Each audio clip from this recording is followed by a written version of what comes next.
제가 나이가 들어서 아기들을 좋아하는 게 아니에요. 원래 아기들을 좋아했어요.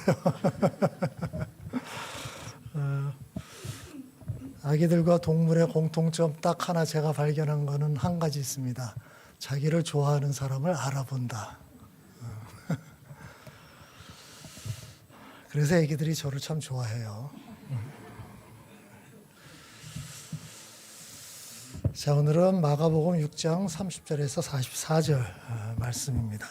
이 말씀은 우리가 아주 잘 아는, 또 여러분이 설교로 많이 들었던 말씀일 겁니다. 자, 30절에서 34절 어떤 상황이 벌어졌는지 우리 함께 읽어보도록 하겠습니다. 사도들이 예수께로 몰려와서 자기들이 한 일과 가르친 일을 다 그에게 보고하였다. 그때 예수께서 그들에게 말씀하셨다. 너희는 따로 외딴 곳으로 와서 좀 쉬어라. 거기에는 오가는 사람이 하도 많아서 음식을 먹을 겨를조차 없었기 때문이다. 그래서 그들은 배를 타고 따로 외딴 곳으로 떠나갔다. 그런데 많은 사람이 이것을 보고 그들인 줄 알고 여러 마을에서 발걸음을 재촉하여 그곳으로 함께 달려가서 그들보다 먼저 그곳에 이르렀다. 예수께서 배에 세워 내려서 큰 무리를 보시고 그들이 마치 목자 없는 양과 같으므로 그들을 불쌍히 여기셨다. 그래서 그들에게 여러 가지로 가르치기 시작하셨다. 예. 자, 요 상황을 먼저 잘 보셔야 됩니다. 자, 30절을 보면 사도들이 예수께 몰려와서 어떻든 다 다가왔다는 겁니다. 와서 이야기를 하죠. 자기들이 한 일과 가르친 일을 보고합니다. 자, 요게 지금 우리가 이제 몇 주에 걸쳐서 좀 보고 있기 때문에 요게 그 전 상황이 무엇인가를 아마 잊어버렸을 거예요. 우리 지난주에는 세례 요한이 죽은 이야기를 살펴봤죠. 요거는 에피소드가 괄호처럼 들어가 있는 거예요. 그죠? 그럼 그 전에 무슨 일이 있었던가, 요거는 이제 6장 앞부분에 가면 나오는데, 예수님께서 제자들을 2명씩 짝지어서 파송한 내용입니다. 그러니까 실습, 기억하십니까? 그러니까 실습을 시키신 거예요. 그래서 둘씩 나가서 여러 가지 일들을 한 겁니다. 하나님 나라의 복음을 전하기도 하고, 때로는 병자를 고치기도 하고, 귀신을 쫓아내기도 하고, 이런 일을 다 한 다음에 지금 돌아온 거예요. 돌아와서 자기들이 한 일들을 막 이제 이야기한 거죠. 자랑한 거라고 볼 수 있어요. 예수님만 할 줄 알았더니 우리도 했더니 기도했더니 병자가 낫습니다. 귀신이 쫓겨나가던데요? 뭐 이런 이야기를 좀 막 하고 있는 거예요. 그래서 예수님께서 너희들이 이제 수고 많이 했으니까 아까 다시 보면 이제 외딴 곳으로 가서 좀 쉬자. 그러니까 지금 사람들이 너무 많으니까 쉬자라고 하면서 이렇게 이제 배를 타고 외딴 곳으로 갑니다. 가는데 사람들이 먼저 그걸 알아봐요. 그래서 이 사람들도 다 바닷가에 사는 사람들이니까 저 배는 어디쯤 갈 거야. 미리 가 있는 거예요. 그래서 사람들이 또 몰려옵니다. 그러니까 이 사람들은 그냥 예수님이 가는 곳을 따라다니는 겁니다. 그래서 우리 생각해 보면 별 할 일이 없었나? 그랬을 것 같기도 해요. 그러니까 이 당시 이제 로마의 식민지였기도 하고요. 그다음에 수탈을 워낙 많이 당했고, 이 당시 경제적인 상황은 거의 절반 이상이 거의 빈곤층이라고 보면 되는 상황이었기 때문에 그 사람들의 특징은 별로 그렇게 할 일이 없다는 거였죠. 그러니까 예수님을 계속 따라다니는 상황이었습니다. 그래서 다시 이제 아까 그 말씀을 보게 되면 예수님께서 이 사람들이 또 원래는 쉬러 갔는데 사람들이 또 오니까 외면할 수 없는 거예요. 그래서 그들에게 또 말씀을 전하십니다. 근데 그렇게 했던 동기가 맨 밑에 줄, 두 번째 줄을 보면 그들을 불쌍히 여기셨다라고 얘기를 합니다. 그렇게 몰려드는 사람들이 너무 불쌍해 보인 거죠. 이게 이 사람들을 어찌할 거냐라는 이제 마음이 들어서 쉬는 거를 제쳐두고 다시 말씀을 전합니다. 예수님의 말씀을 전하면 당연히 제자들도 뭔가 질서도 잡아야 되고 여러 가지 또 일들이 벌어지잖아요. 그러니까 제자들도 쉴 새 없이 다시 또 일을 하게 된 겁니다. 자, 근데 예수님의 말씀을 쭉 전하시는데요. 여러분 성경을 보면서 느끼는 거 있지 않나요? 예수님은 말이 참 많으셨다라는 겁니다. 설교를 하루 종일 하신 거예요. 하루 종일. 자, 같이 읽읍시다. 날이 이미 저물었으므로 제자들이 예수께 다가와서 말하였다. 여기는 빈들이고 날도 이미 저물었습니다. 이 사람들을 해쳐 제각기 먹을 것을 사 먹게 근방에 있는 농가나 마을로 보내시는 것이 좋겠습니다. 예수께서 그들에게 말씀하셨다. 너희가 그들에게 먹을 것을 주어라. 제자들이 그에게 말하였다. 그러면 우리가 가서 빵 200데나리오너치를 사다가 그들에게 먹이라는 말씀입니까? 예, 하루 종일 말씀을 전하신 거예요. 그러니까 말씀을 전하신 예수님도 대단하고 그걸 듣고 있었던 사람들도 대단한 거죠. 뭐 몇 시간인지 모르겠지만 어떻든 꽤 긴 시간을 이렇게 보낸 거예요. 그래서 결국 날이 저물었습니다. 이 상황을 보면 아마 뭐 거의 하루 종일 이 사람들이 아무것도 먹지 못하고 말씀을 들었던 것처럼 보여요. 그래서 제자들이 제안을 하는 거죠. 이 사람들이 하루 종일 뭔가 못 먹었는데 이제 날도 저물었으니 이제 저녁을 먹어야 되지 않겠습니까? 그러니까 이제 말씀 그만 전하시고 사람들이 이제 흩어서 가까운 마을로 가서 먹을 거를 이제 잘 뭐 해결할 수 있도록 합시다. 이렇게 이제 제안을 한 거예요. 그랬더니 다시 또 이게 보면 예수님께서 뭐라고 말씀하시죠? 너희가 그들에게 먹을 것을 주어라. 예수님이 역으로 제안합니다. 제자들이 제안한 거는 지극히 당연한 제안입니다. 그죠? 여기 이제 나중에 숫자를 보면 남자 어른들만 한 5천 명 정도 된다 그러는데 뭐 성경은 약간 그 과장 그 법을 사용하는 경우도 있어요. 그러나 어떻든 꽤 많은 숫자인 거는 분명합니다.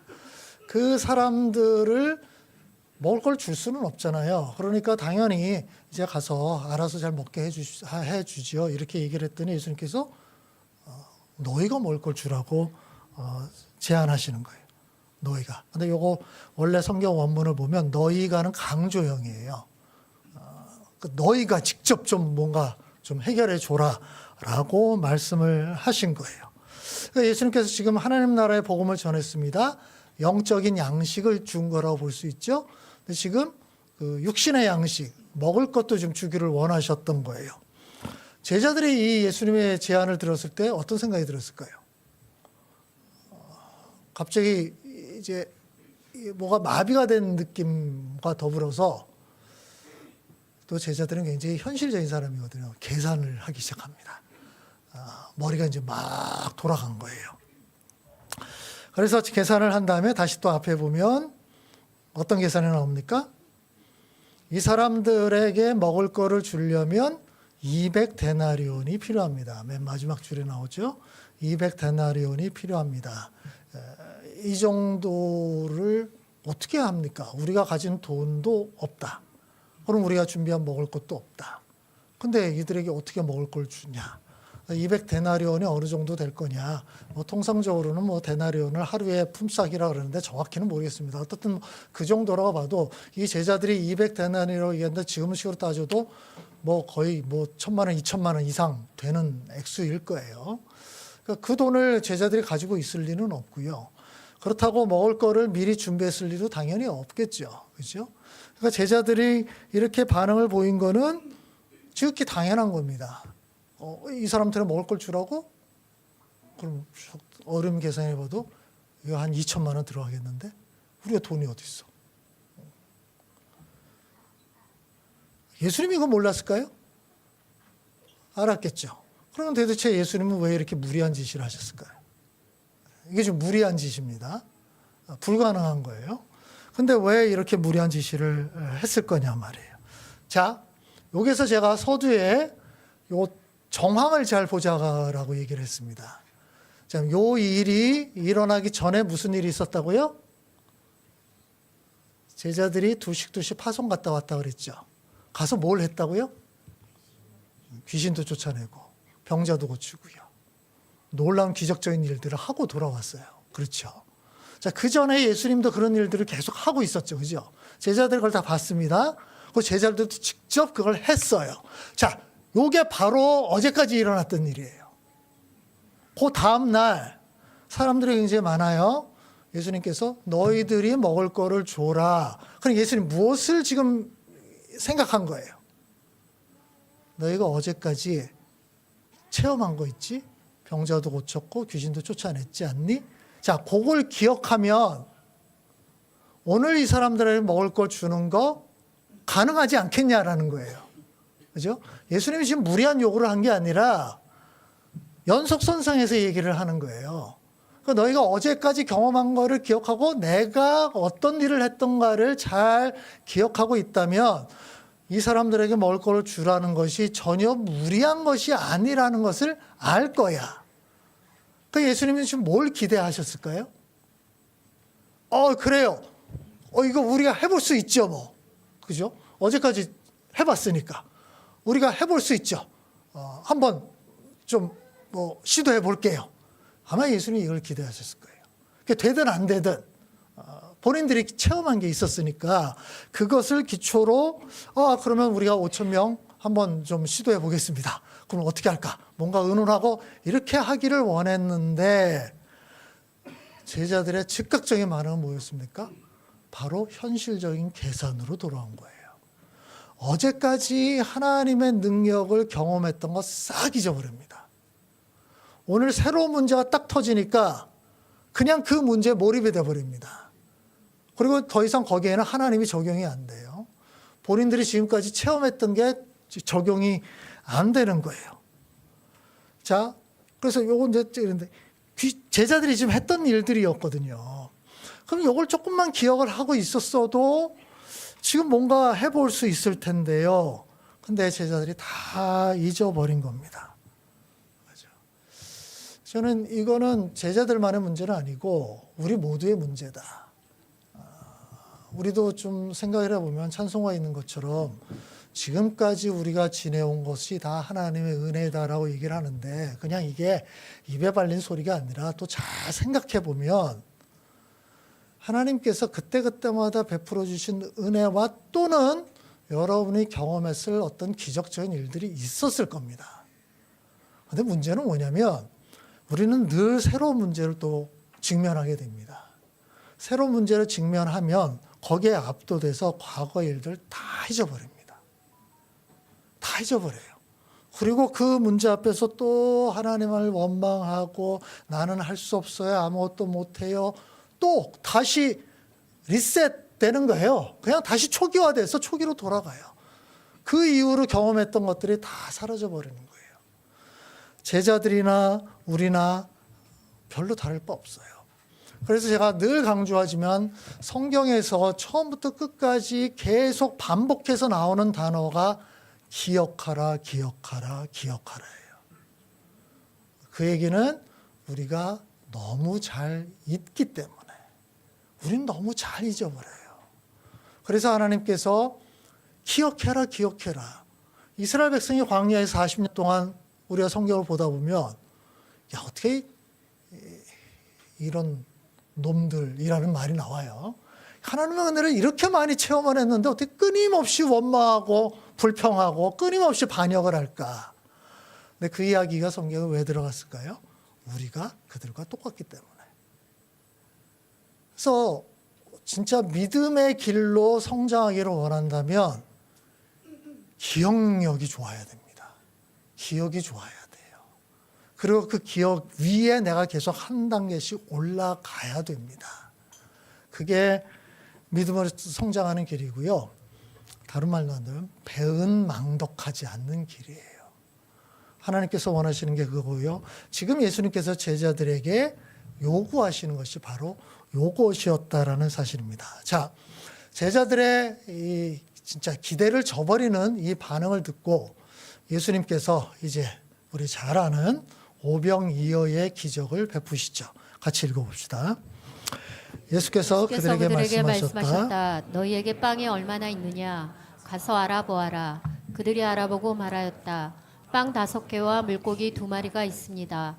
예수께서는 제자들에게 명하여 모두들 때를 지어 푸른 풀밭에 앉게 하셨다.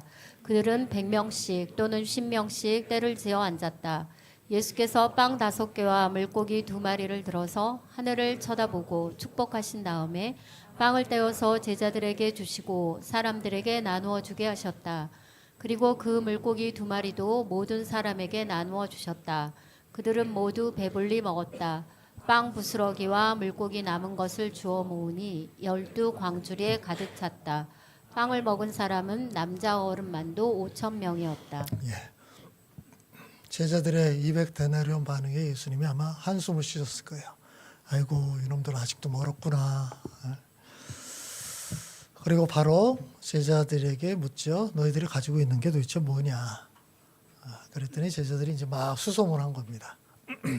뭐 가지고 있는 거 있어요? 사람들 이제 물어봤죠. 그랬더니 거기서 이제 빵 5개와 생선 2마리죠. 생선 2마리를 구해 옵니다. 그래서 그걸 딱 가지고 왔습니다. 제자들이 이걸 가져올 때는 아마 뭔가 의기양양했을 거예요. 요거예요, 요거. 요거 뭘 하시려고요? 이렇게 가져왔을 거예요.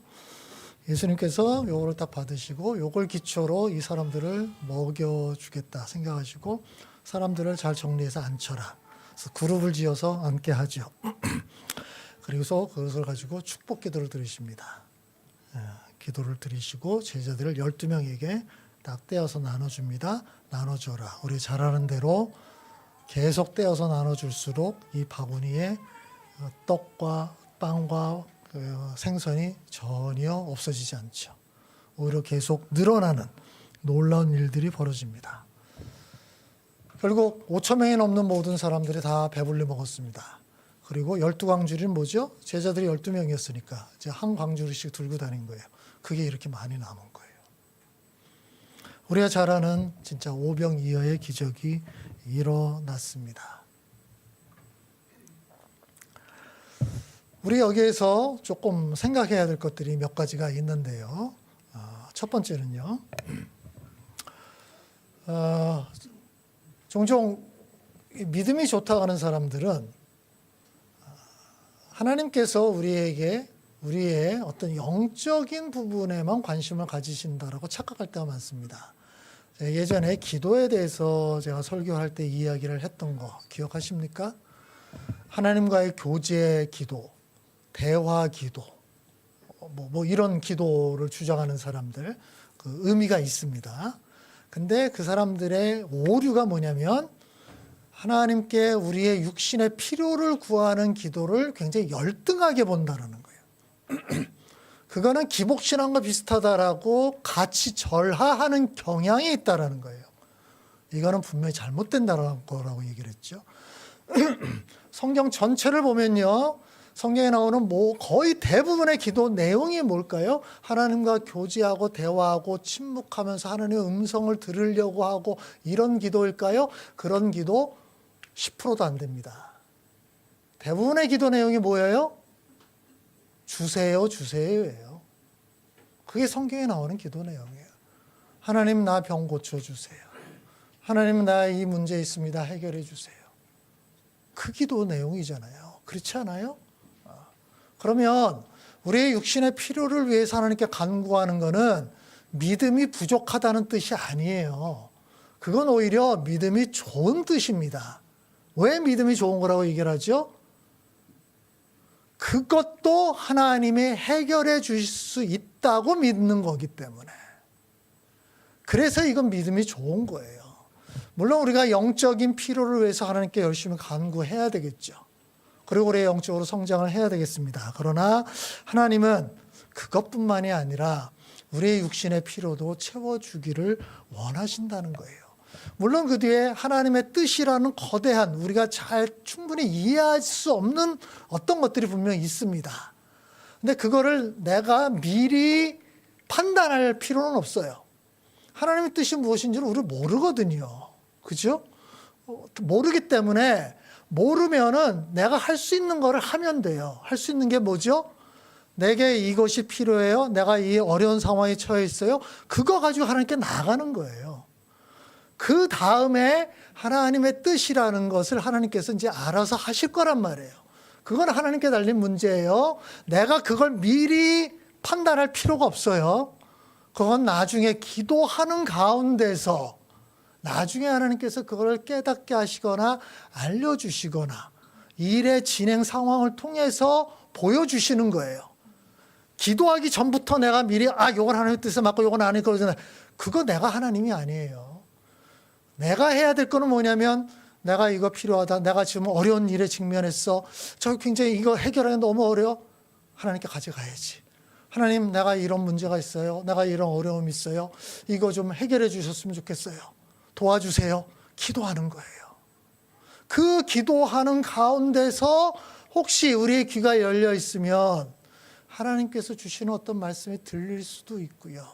어떤 깨달음이 올 수도 있어요. 근데 이 깨달음은 뒷부분이에요. 전반전은 뭐예요? 내 간구입니다. 간구를 하는 가운데서 깨달음이 오는 거예요. 깨달음이 먼저 오고 그래서 간구를 포기하는 게 아닙니다.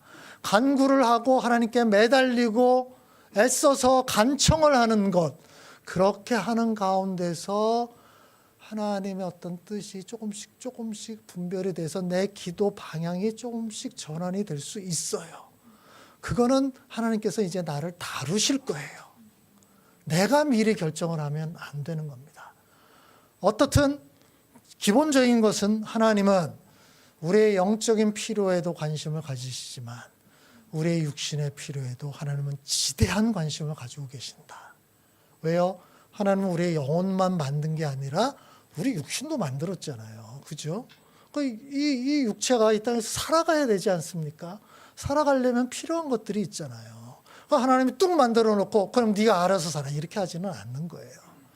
그래서 우리가 육신의 삶도 정말 잘 살기를 원하시는 마음이 있는 거예요.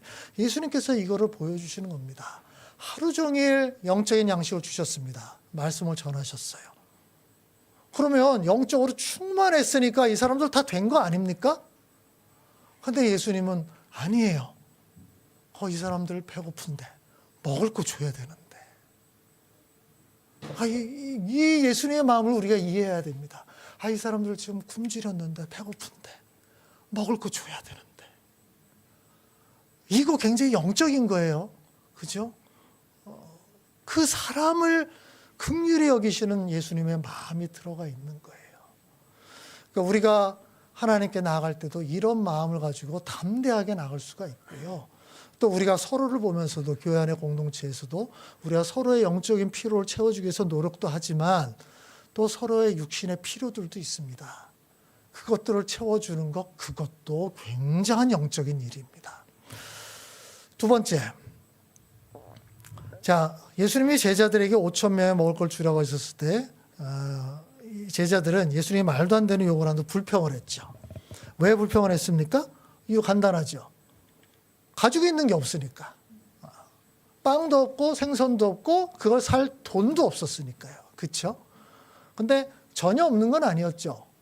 왜냐하면 예수님의 제자들도 우리 잘 알듯이 그 재정 담당자가 있었죠. 제자들 중에서. 누구죠? 예수님의 그 무리들의 재정 담당자 가룟 유다. 그죠? 가룟 유다가 재정 담당자였어요. 그 얘기는 뭐냐면 예수님과 더불어 13명이 이렇게 다니니까 나름 뭐 돈이 필요하잖아요. 그러니까 누구 어떤 집에 들어가서 먹기도 하고 뭐 대접받기도 하고 이런 것도 하지만 때로는 그렇지 않을 때가 있으니까 그러면 누군가 또 헌금해 주는 게 있고 뭐 그런 게 있을 거잖아요. 그러면 자, 가룟 유다 네가 그거 담당해라. 이렇게 이제 맡긴 거예요. 그래서 이제 재정 담당자의 이제 비리가 이제 가룟 유다에서부터 이제 시작이 되는 거거든요. 그래서 성경에 그렇게 나오죠. 그래서 종종 떼어 먹었더라. 뭐 이렇게 나오는 건데 뭐 체크하지 않았던 모양이에요. 우리 교회도 체크하지 않습니다. 그래서 우리는 믿음으로 갑니다. 그래서 그렇게 됐어요. 그러니까 제 생각에는 가룟 유다가 가지고 있는 돈이 어느 정도 있었을 거예요. 근데 이 무리에 비하면 택도 없는 거죠. 너무 적은 돈이었던 거죠. 그렇죠? 그래서 우리는 가진 게 없습니다. 그러니까 실질적으로는 맞는 말이에요. 그러니까 2천만 원이 필요한데 가지고 있는 돈이 10만 원이다.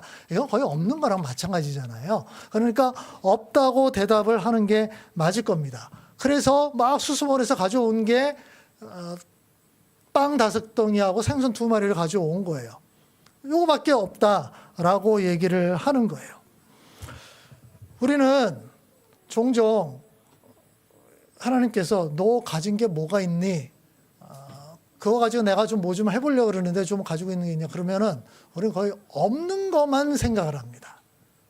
우리의 초점은 내가 가지고 있는 쪽에 초점이 가는 게 아니라 부족한 것을 먼저 보는 경향이 있어요. 우리 머릿속에 이렇게 보면요. 한 90%는 내게 부족한 것에 대한 생각으로 가득 차 있고요. 내가 이미 가지고 있는 것들은 거의 10%도 생각 안 합니다. 이거는 그냥 제껴둬요. 그렇지 않아요? 잘 생각해 보세요. 이미 가지고 있는 거는 별로 여러분 생각 안 합니다. 부족한 거, 더 채워야 될 것들이 거의 대부분 내 머릿속을 차지하고 있어요. 뭐가 부족하지? 뭐가 더 있어야 되는데? 아니, 뭐가 좀 없나? 아쉬운데? 이쪽의 생각만 계속 있는 거예요. 근데 이거는 또 현대인들의 특징이기도 합니다. 현대 이 자본주의 사회에서 기업들은 계속 이쪽을 공략하거든요. 우리에게 수많은 광고들의 핵심 포인트가 뭐죠? 당신 요거 부족하죠? 요거 없는 거죠? 요거 채워지면 더 좋을 것 같아요. 계속 그렇게 광고하잖아요. 그러면 우리가 그래서 들으면서 내가 이거 맞아. 내가 이거 부족해. 내가 이거 없는 거야. 내가 이거 있으면 좋을 것 같아. 그 얘기는 결핍됐다는 얘기거든요. 계속 결핍된 거를 자극해 줍니다. 그런 사회에서 우리가 살고 있어요. 하루 종일 그런 광고에 노출돼 사는 거예요. 그래서 우리는 내가 가지고 있는 거는 그냥 잊어버리고요. 그건 당연하다고 생각하고 없는 것만 생각해요. 그래서 하나님께서 지금 이 제자들처럼 너희가 가지고 있는 게 뭐냐 했더니 우리 가진 거 별로 없는데요? 없어요. 아무것도 없어요. 이렇게 생각을 하는 거예요. 그래서 종종 하나님께서 네가 가진 거 좀 이렇게 꺼내봐봐. 내가 그거 가지고 뭐 좀 해보려고 그러는데 한다면 별로 없어요. 우리 가진 것도 돈도 없고요. 저는 지식도 없고요. 이게 할 만한 것들이 별로 없어요. 이렇게 생각을 하면서 그래서 못할 이유들만 계속 찾습니다. 없으니까 못합니다. 요게 부족하기 때문에 우리는 이것도 못합니다. 저것도 못합니다라고 생각을 해요. 자, 그래서 누군가가 어떤 일들을 했잖아요. 좋은 결과를 얻었잖아요. 우리 생각이 어떻게 돌아가냐면 저 사람들은 이미 뭔가 가진 게 있었을 거야. 보통 그렇게 생각합니다. 어떤 사람들은 뭔가 막 했잖아요. 그 사람은 금수저였을 거야. 이런 작용들이 있어요, 생각에. 저도 그런 얘기를 들은 적이 있거든요. 저희 이제 교회를 시작을 하고 한 몇 년쯤 지났을 때 저희 신학교의 동기 이제 지금 목사들이죠. 동기들이 같이 모여서 이렇게 하는데 저는 생각을 못했는데 어떻게 하다가 우연히 어떤 대화가 주제가 나왔는데 그 얘기가 뭐였냐면 김영원 목사는 가진 게 많았으니까 교회 개척해서 그때 한 5, 6년 정도 지나요. 그러니까 교회가 그래도 그 정도 안정이 됐지 이 얘기를 하는 거예요. 그랬더니 몇몇 사람들이 다 수긍하는 듯이 제가 금수저인 것처럼 그렇게 가진 게 있었으니까 했다네요. 그때 우리가 어디 있었는지 아시죠? 동교동 지하에 지하에 20 몇 평짜리 그 백시 종친의 지하 기억하시는 분이 있습니까? 거기에 있을 때였어요. 그때 우리가 가지고 있는 재산, 교회 재산이 2천만 원이었을 거예요. 보증금 2천만 원. 우리에게 와보지도 않아 놓고서. 뭔가 가진 게 있었을 거다. 그러니까 그때 이제 그 얘기를 하는 거는 그 당시는 개척교회는 어렵다. 특별히 강북 지역에 무슨 개척교회가 되겠냐.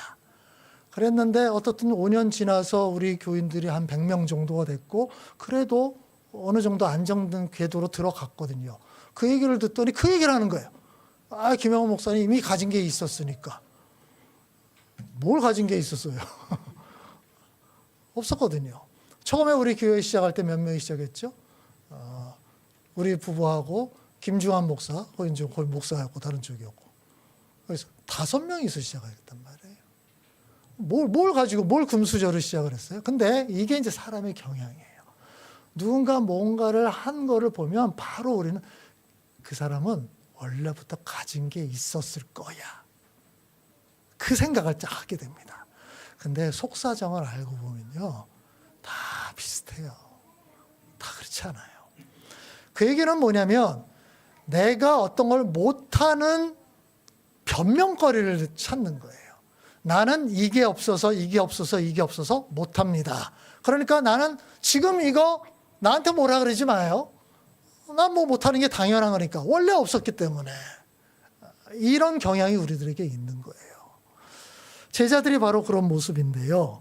근데 예수님은 반대쪽입니다. 너희가 뭘 가지고 있니? 그게 많으냐 적으냐 그쪽에 관심을 두지 않았어요. 뭘 가지고 있니? 빵 5개, 물고기 2마리, 생선 2마리. 아니 이게 가지고 있다고 얘기할 수 없잖아요. 그냥 한두 사람이 그냥 한 끼 먹을 수 있을 만한 양이잖아요. 그러니까 이게 뭘 가지고 있는 거예요. 그러니까 제자들이 의기양양했을 거예요. 우리 가진 거 요거밖에 없어요. 뭘 하시려고요? 예? 우리 아무것도 없잖아요. 이런 무리한 요구. 그러니까 이때까지도 제자들은 좀 꽁하고 있을 거예요. 예수님이 무리한 요구를 좀 하셨는데 우리한테 이 사람들을 먹을 걸 주라고? 이 말도 안 되는 얘기. 요거예요. 요거. 뭐 보세요. 우리 가진 거 요거밖에 없어요. 요거를 뭘 하는데요? 아마 제자들 그 아마 상상해 보시면 그죠? 의기양양해서 뭘 하시려고요? 이런 태도인 거예요. 근데 우리도 이 사람한테 먹을 걸 주라고요? 뭘 하라고요? 우린 못 하는 거예요. 그럼 뭐 뻔히 하시면서 뭘 하라 그래요? 이렇게 지금 얘기를 하는 거거든요. 근데 예수님은 우리 잘 아는 대로 어떻게 하시죠? 너희가 가지고 있는 거 많은지 적은지는 지금 예수님의 관심사 아닙니다. 가지고 있는 거 가져와 봐라. 그리고 그것을 통해서 일을 하시죠. 하나님의 관점과 우리의 관점이 여기에서 차이가 납니다. 우리는 기본적으로 우리가 뭔가를 가지고 있어야, 많이 가지고 있어야 어떤 일을 할 수 있다고 생각해요. 하나님은 많이 가지고 있느냐 적게 가지고 있느냐가 관심사가 아니었던 거예요.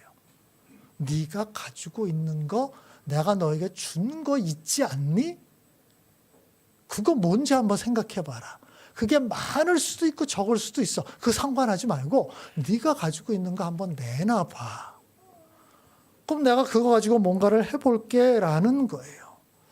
오히려 저는 하나님이 이렇게 우리가 가진 작은 걸로 일을 하는 걸 좋아하신다는 생각이 듭니다. 왜 그럴까요? 그래야 하나님이 빛나거든요. 그렇지 않아요? 우리가 많은 걸 가지고 있는데 그걸로 하나님 뭘 하셨다? 그럼 이거 하나님이 한 거예요? 우리가 한 거예요? 말로는 그렇게 할 거예요. 그죠? 수천억짜리 예배당을 지어놓고 하나님이 다 하셨어요. 라 그러면 그러면 안 되죠. 거기에 건축원금 얘기를 들어놓고 건축원금 50억 낸 사람도 있고요. 10억 낸 사람도 허다하고요. 어떤 사람은 1억 내고 1억 내고서 교회를 옮겨서 한탄하는 사람도 봤고요. 내가 괜히 건축원금을 1억 냈다. 자, 하나님이 하셨어요? 사람들이 하셨어요? 예? 그 2천억, 3천억짜리 예배당 누가 하신 거예요? 그러고 하나님이 하셨다 그러면 누가 그걸 믿겠어요? 하나님이 이걸 별로 좋아하시지 않는 것 같아요. 하나님은 정말 자기에게 영광을 돌리는 쪽을 선택하는 거예요. 그래서 종종 아무것도 없는, 보잘것없는 것들을 선택해서 일을 하기를 원하십니다. 성경을 보면 그 흐름이 계속 나타나요. 몇 가지만 얘기하면 기드온을 선택했을 때 기드온에게 네가 미디안 군사들을 무찔러라. 기드온이 어떻게 하죠? 저는 이스라엘 지파 중에 가장 작은 지파의 가장 작은 자입니다. 계속 빼잖아요. 진짜 소심하기 이를 데 없는. 근데 그 기드온을 설득해서 발탁해서 미디안 군사와 대결하게 하시죠. 그리고 혼자 하기가 좀 그러니까 300명을 붙여주시잖아요. 근데 300명을 어떻게 뽑죠? 우리가 잘 할 때는 이제 무술 시합을 해서 그죠? 대결을 해서 거기서 통과한 300명, 글래디에이터 같은 300명을 딱 뽑았을 것 같은데 하나님의 선택하는 방식은 뭐였죠? 물 떠먹는 걸 보는 거예요. 아니 이게 지금 전쟁 군인의 자격하고 뭔 관계가 있어요? 물 떠먹는 게? 이거는 너무 깊이 생각할 필요 없어요. 아무 관계 없어요. 그냥 아무거나 선택하셨다고 생각하면 돼요. 그냥 아무거나 랜덤. 그래서 300명을 선택했습니다. 그 사람들한테 어떤 일을 시키죠? 뭘 시키죠? 너희들이 가서 전쟁터 가서 해야 될 일을 알려주마. 뭡니까? 항아리를 깨고 나팔을 부는. 아니 전쟁터에서 지금 뭐예요? 그들이 칼을 휘두르고 화살을 쏘고 이런 일을 한 거 아닙니다. 그러면 이 전쟁에서 결국 이겼습니다. 누가 이긴 거죠? 하나님이 이긴 거죠. 기도원이 이긴 거예요? 아니죠. 300명이 이긴 거예요? 절대 아니죠. 하나님이 이긴 거죠.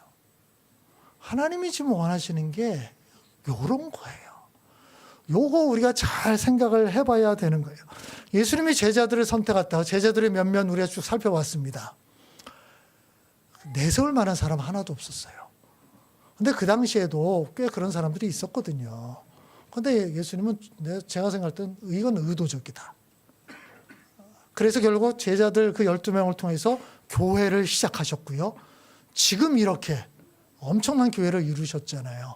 자, 하나님이 무엇을 의도하신 거예요? 이렇게 보잘것없는 사람을 통해서 일을 하신다라는 거. 그러면 그 일은 누가 한 겁니까? 하나님이 하신 거죠. 요게 지금 하나님이 일을 하시는 굉장히 중요한 방식입니다. 그러면 내가 어떤 걸 많이 가지고 있느냐, 내가 어떤 것을 풍성하게 가지고 이게 핵심 포인트가 아니라는 거예요. 나는 내가 갖지 못한 것에 초점을 맞추지만 하나님은 네가 가지고 있는 것, 그게 큰지 작은지는 네가 판단하지 말고 네가 가지고 있는 것을 뭔가 한번 보자. 내가 그것으로 뭔가 하기를 원한다라는 거예요. 우리가 10여 년 전에, 15년 전에 하심제 처음 이제 시작을 할 때, 그게 2011년, 그러니까 지금 벌써 15년이 됐네요. 아이고, 세월이 이렇게 빨리 흘러갔습니다. 그리고 이제 하이제 할 때는 2015년이었습니까? 16년에 원공이 됐으니까 이것도 벌써 10년이 넘었네요. 그 두 프로젝트가 그 당시 돈으로 40억 이상이 들었습니다. 지금 돈으로 하면 6, 70억 이상 들어갔을 거예요. 6, 70억. 이거 돈 어디 있어요? 그죠? 그래서 그 하심제가 딱 됐고서 이제 주변 여러 사람들이 와서 봤습니다. 딱 봤더니 사람들이 처음 왔을 때는, 하심제를 딱 봤을 때 올 때는 다 빌라 하나 지었다 그래서 그냥 그 하소재 같은 빌라를 생각했던 모양이에요. 기억하시면 그 세 가구가 사는. 근데 하심자 또는 그거 생각하다 하심자 보면 너무 크잖아요. 그죠? 빌라 치고는 엄청나게 큰 빌라였잖아요. 그걸 보고서 깜짝 놀라는 거예요. 그래서 바로 묻는 질문, 얼마 들었어요? 그죠? 40억 들었습니다. 지금 10여 년 전에 40억 들었습니다. 깜짝 놀라죠. 그 다음 반응 뭘까요? 돈이 많았었나 보네요. 그죠? 돈이 많았었나 보네요. 자, 여러분 어떻게 생각하세요? 우리 돈이 많아서 그 일을 했나요? 자, 그 당시에 우리 교회 내부의 반응은 뭐였습니까? 그거 안 되는 거예요. 우리가 돈이 어디 있는데요? 이거였어요. 그리고 그때 하려고 모였던 사람들을 보면서 주변에서는 돈도 없으면서 뭘 하려고 그러나 이렇게 막 걱정을 한 거예요. 그러니까 외부의 시각과 내부의 시각이 정반대였던 거예요. 밖에서는 아까 제가 얘기했던 대로 뭔가 이루었잖아요. 저 사람들은 원래부터 가진 게 많았을 거야. 그 시각이었던 거예요. 가진 게 많아서 그거를 했겠지. 지금도 여전히 그렇습니다. 지금도 이게 투어 오고 이렇게 오는 사람들 보면 원래부터 가진 게 많았었을 거라고 단정을 합니다.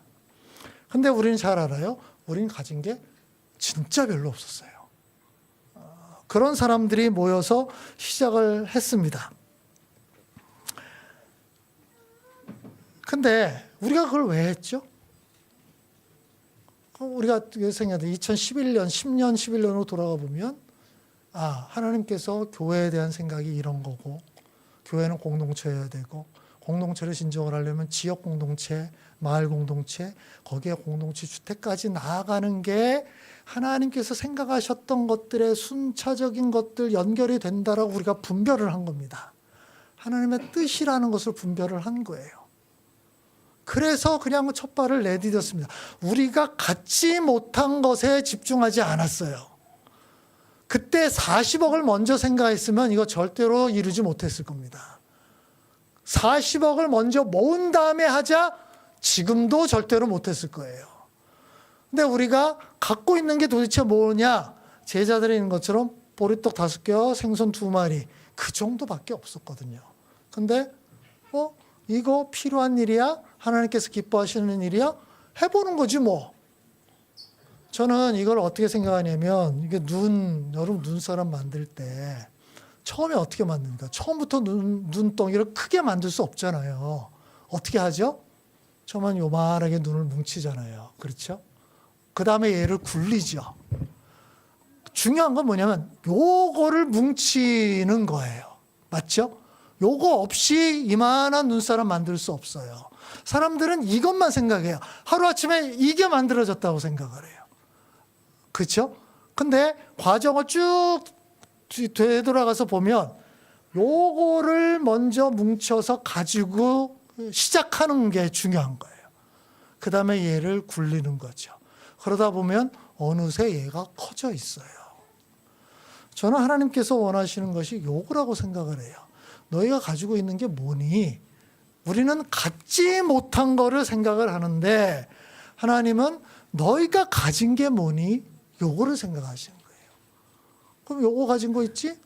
그거면 충분해. 그걸로 할 수 있어 라고 생각을 하는 겁니다. 그리고 음성 하연마을도 마찬가지예요. 제가 한 15년도 훨씬 더 됐나요? 전원공동체라는 생각을 가지고 땅을 보러 많이 다녔습니다. 15년도도 거의 20년 가까이 됐을 수 있어요. 그때 주로 이제 성열 형님이랑 시간만 나면 땅 보러 다녔어요. 부동산 투기꾼도 아닌데 하여튼 땅 보러 주말마다 여기저기 땅 보러 거의 안 가본 데 없습니다. 그러니까 이 서울에서 2시간 정도 되는 거리는 거의 다 갔다고 보면 돼요. 막 이제 땅을 보러 다녔어요. 우리는 그때 우리 예배당 건물도 제대로 없고 이럴 때였는데 저는 전원 공동체도 연계해서 해야 된다라는 생각이 그때부터 있었기 때문에 그냥 15년도 더 전에 예전부터 계속 땅을 보러 다녔어요. 사람들 그러죠. 돈 있냐고. 저의 대답은 없다고. 돈도 없는데 땅 보러 다녔습니다. 그냥. 근데 재밌어요. 땅 보러 다니는 게 나름 또 재밌어요. 또 가면 땅 보러 그 땅이 있는 지역에 식당들 가잖아요. 이 맛집들이 많아요. 이게 그 지역마다 맛집들 그 먹는 재미 또 쏠쏠합니다. 그냥 이게 다닌 거예요. 돈이 있냐고? 별로 없는데요. 그럼 서로 웃죠. 그죠? 아마 그 질문했던 사람은 이건 그냥 취미생활 하는 거다. 땅 보는 게 취미인가 보다. 생각을 했을 거예요. 근데 결국 10년, 11년 전인가요? 땅을 샀습니다. 우리가 가진 돈 얼마 안 됐어요. 아까 말한 대로 눈덩이의 기초 요만한 거밖에 안 됐습니다. 근데 땅 3,000평을 샀습니다. 그게 10년 전이에요. 그리고 하연제를 건립을 한 거죠. 여러분 그러고 나서 한 10년, 9년, 10년 지나서 지금 두 번째 페이스가 거의 이제 마무리돼 가죠. 여러분 최근에 가보신 분들은 몇몇 집들이 세워진 것을 보실 수 있을 겁니다. 이게 이제 두 번째 페이스가 이제 거의 마무리 단계로 들어갑니다. 저는 세 번째 페이스까지 생각을 하고 있어요. 그 아래에 있는 땅을 더 사야 될 거라고 생각을 합니다. 이 기도한 지도 벌써 5년 넘었습니다. 돈 있느냐? 없어요. 없는데 저는 살 수 있을 거라고 확신합니다. 왜냐하면 15년의 역사가 그래 왔거든요. 우리는 우리가 갖고 있지 않은 거에 집중하지 않았고요. 우리가 갖고 있는 거 조그만 거 근데 이걸 하나님께서 불려주시더라. 그게 어떤 방식이라든 하시더라. 새로운 사람을 붙여주시든 뭔가 다른 은혜에서 돈이 나오든 뭘 하든 해서 결국 이렇게 되더라. 여러분 혹시 의구심 가지신 분들이 있다면 그거 접어두시고요. 언제 이게 될까를 기대하시고 여러분도 이렇게 좀 여러분이 가지고 있는 거 적어도 이것 가지고서 참여하신다면 하나님이 일을 하시는 것을 볼 수 있을 거예요. 지금 우리 난가자도 마을 공동체 보이는 게 전부 아닙니다. 하현재 보이는 거 전부 아니에요. 제가 생각할 때 보이는 거에 대한 이야기는 한 20%면 됩니다. 보이지 않는 그것을 만들어지기까지의 과정 80%의 이야기는 그렇게 자주 얘기하지 않았어요. 근데 핵심은 80%에 있어요. 이 이야기들을 알아야 여러분께서 비로소 어떤 얘기를 하나님이 하셨군요라고 이야기할 수 있습니다. 저는 그럴 수 있을 거라고 생각이 들어요. 근데 여기서 굉장히 중요한 포인트가 있어요. 하나님이 일을 하기 위해 필요한 게 딱 하나 있습니다. 뭘까요? 우리가 가진 작은 것을 하나님께 내놓는 거죠. 우리 마가복음에는 없는데 요한복음에 보면 좀 더 자세한 얘기가 나옵니다. 제자들이 수소문했어요. 어디 누가 가진 거 있습니까? 한 아이가 보리빵 5개와 물고기 2마리, 물고기 안에 생선이겠죠. 그게 있다는 것을 발견한 거예요. 우리가 이제 잘 아는 얘기거든요. 그 아이는 아마 부모님이 싸주신 거겠죠. 그래서 하루 종일 좀 먹으려고 이렇게 가지고 왔는데 먹을 겨를이 없었을지도 모르겠어요. 이게 크기가 얼마인지 잘 모르겠는데 아이가 먹기 한 끼 다 먹을 수도 있고요. 뭐 아이가 대식가라면 한 끼 다 먹을 수도 있고 아니면 뭐 2끼 먹을 양일 수도 있겠고 어떻든 근데 이 아이도 이렇게 보면 아마 자기가 먹으려고 남겨뒀을 가능성이 있어요. 그렇죠? 저녁 됐으니까 자기가 먹으려고요. 그렇죠? 근데 제자들이 이렇게 숨어서 먹을 거 있는 거 좀 내놓으십시오 라고 했을 때 이 아이 머릿속에 무슨 생각이 들었을까요? 자, 이제 여러분의 생각을 이제 떠올리면 돼요. 여러분은 이 상황에 있었으면 어땠을까? 자, 제자들이 먹을 거 있는 사람이 있어도 막 하는데 아무도 안 내놔요. 근데 딱 봤더니 저 사람 저기 뭔가 가지고 있는 것 같은데 안 내놔. 아, 저 사람도 뭔가 있는 것 같은데 요즘 슬쩍 숨기고 있는 것 같아. 막 제자들이 오는데 내 앞을 지나가면서 먹을 거 있는 사람 좀 이렇게 내놓으세요. 자, 여러분이 그 입장이라면 어떤 생각이 들었을까요? 별의별 생각. 우리 정 선생님, 내가 이거 내놓으면은 나는 어떻게 하라고? 나는 이럴 걸 대비해서 미리 준비했어. 왜 이 사람도 준비 안 한 거야? 이건 불공평하잖아. 나는 준비했고 준비하는 사람. 그럼 이거 나눠 먹으라고? 이런 언페어한 게 어딨어? 뭐 그런 거. 또는 이거 뭐 요거 하나 내놓는다고 이 수많은 사람들 뭐 도움이 되겠나? 도움이 안 되겠죠, 그죠? 그러니까 나 혼자 그냥 먹는 게 그냥 도움이 되는 거지 이게 뭐 도움이 되겠냐? 이런 생각도 들 수 있고요. 여러 생각을 했을 가능성이 있어요. 그래서 안 내놓을 수 있습니다. 안 내놓을 이유가 훨씬 더 많았을 거라고 생각을 해요. 근데 이 아이는 그걸 내놨습니다. 그리고 예수님께서 그것으로 기적을 행하시죠. 그 아이가 그것을 내놓지 않았다면 자기 혼자는 유익을 얻었을 거예요. 그렇죠? 자기 배고픔의 문제를 해결했을 겁니다. 그리고 즐겁게 집에 갔을 가능성이 있어요. 나머지 4,999명은 굶주린 채로 집에 가야 되겠죠. 나한테는 분명히 유익이 되는 결정 맞습니다. 근데 이것이 하나님 예수님의 손에 들려질 때 이게 5,000배의 열매가 나타난다는 거예요. 이 아이가 거기까지 생각을 못했을 겁니다. 그냥 예수님께서 원하신다 그러니까 그래요. 이거 뭐 얼마 안 되는 거지만 그럼 이거 사용하세요. 이렇게 내놓은 거잖아요.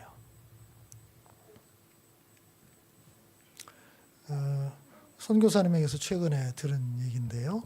그분이 이제 임지를 옮겼습니다. 임지를 옮겨서 이제 정착을 하고 집도 구하고 막 했는데 차를 새롭게 좀 구입을 해야 되는 좀 많이 돌아다녀야 되니까 그래서 이제 선교 편지에 그래서 언급을 한 거예요. 차량을 구입을 해야 되는데 요거는 뭐 또 스페셜 펀딩을 좀 해야 되니까 이게 쉽지 않다. 그래서 이제 그 좀 후원 요청하는 편지를 쭉 써서 보냈습니다. 나중에 이제 소식을 들어보니까 그게 이제 채워졌대요. 그래서 작은 차를 이제 구입했다고 얘기를 하더라고요. 근데 이제 나중에 이제 또 들은 얘기는 그 중에 그것을 헌금한 한 사람이 있었는데 그 사람이 거기에 자기가 가지고 있는 돈 한 몇백만 원을 헌금을 한 거예요. 그 이제 선교 편지를 보고서 몇백만 원을 헌금을 한 겁니다. 나중에 이제 선교사님이 이제 그 사람과 이렇게 대화하다가 알고 봤더니 이 사람이 자기의 차를 바꾸려고 모아둔 돈이었던 거예요. 그러니까 다운페이를 하려고 이제 모아둔 거죠. 중고차 처분하고 이제 차가 좀 오래돼서 처분하고 그것도 이제 보증금도 내야 되니까 그 모은 돈에서 꽤 많은 돈을 그냥 헌금을 한 겁니다. 그러니까 자기가 그 생각할 때는 차를 지금 바꿔야 될 것 같은데 이 시기를 좀 늦춰야 되겠다. 지금 필요할 수도 있는데 그 필요가 더 크지 않겠나? 그래서 그걸 늦춰서 중고차를 좀 더 오래 타야 되겠다고 생각하고 그걸 헌금하는 거예요. 열심히 모아둔 돈을 헌금하는 거. 이거 쉽지 않습니다. 그냥 다 우리는 빠듯하게 살거든요. 늘 그렇게 살아요. 그런 것에서 떼어서 누군가 긴급한 필요가 있다. 저는 예수님께서 말씀하신 하나님께서 쓰시겠다고 한다면 그거를 내면 그러면 그 선교사가 그것으로 그 차를 통해서 그 지역의 여러 사람들 여러 동네에 돌아다니면서 복음 전하고 그들에게 필요한 걸 채워주고 내가 그걸 헌금 안 하면 나는 만족을 얻을 수 있을 거예요. 그렇죠? 근데 그 만족은 나 혼자에게만 국한될 겁니다. 근데 이거를 그 선교사님께 이렇게 헌금을 했을 때 그것을 통해서 이루어질 일들을 생각하면서 헌금을 한 거예요. 이게 그렇게 쉬운 거 아닙니다. 그 몇백만 원의 돈이 여러분도 생각해 보시면 여러분의 계획이 있었던 거거든요. 그 계획을 포기하고 이쪽으로 돌린다는 것은 쉽지 않은 거예요. 그러나 하나님의 손에 들릴 때 그것을 통해서 하나님께서 무언가를 하실 수 있다라는 생각을 하면 나의 혼자만 유익을 구하는 게 아니라 더 많은 사람들의 유익을 주기 위한 그쪽을 생각하면서 내놓을 수 있는 거예요. 저는 우리 교회에도 이런 분들이 굉장히 많다고 생각을 해요. 우리가 아까 얘기했던 공동체 주택을 하거나 우리 교회 건물을 하거나 이렇게 할 때 많은 분들이 자기가 가지고 있는 돈들을 기꺼이 이렇게 내놓기도 하고 빌려주기도 하고 이거 쉽지 않거든요. 자기의 필요가 있고요. 자기가 가지고 있으면 더 분명 유익이 될 겁니다. 근데 그걸 기꺼이 이렇게 필요하니까 도움이 될 테니까 그걸 저는 너무 고맙고 감사하고 그런 걸 생각할 때마다 이렇게 우리 건물들 보고 하현재 모습 보고 이렇게 볼 때마다 너무 고맙고 감사해요. 그런 작은 내놓음이 하나님이 일을 하시는 기초가 되는 거거든요. 우리는 내가 갖지 못한 것에 집중하는 경향이 있지만 하나님은 네가 갖고 있는 것이 무엇이니 그거를 나의 일을 위해서 사용할 수 없겠니 이렇게 요구하십니다. 내가 꼭 간직하고 있으면 나는 유익을 얻는 게 분명합니다. 근데 나만 유익을 얻겠죠. 그것을 이렇게 좀 내놓으면 혹시 나는 조금 손해볼지는 모르겠지만 그것을 통해서 굉장히 많은 사람들이 유익을 얻게 되고 하나님의 놀라운 일들이 이루어질 겁니다. 예수님께서 제자들을 통해서 알려주고 싶은 것이 바로 이 부분이었다는 걸 기억했으면 좋겠어요. 우리가 갖지 못한 것보다 갖고 있는 것, 그것을 어떻게 사용할까 좀 깊이 생각했으면 좋겠습니다. 같이 기도합시다.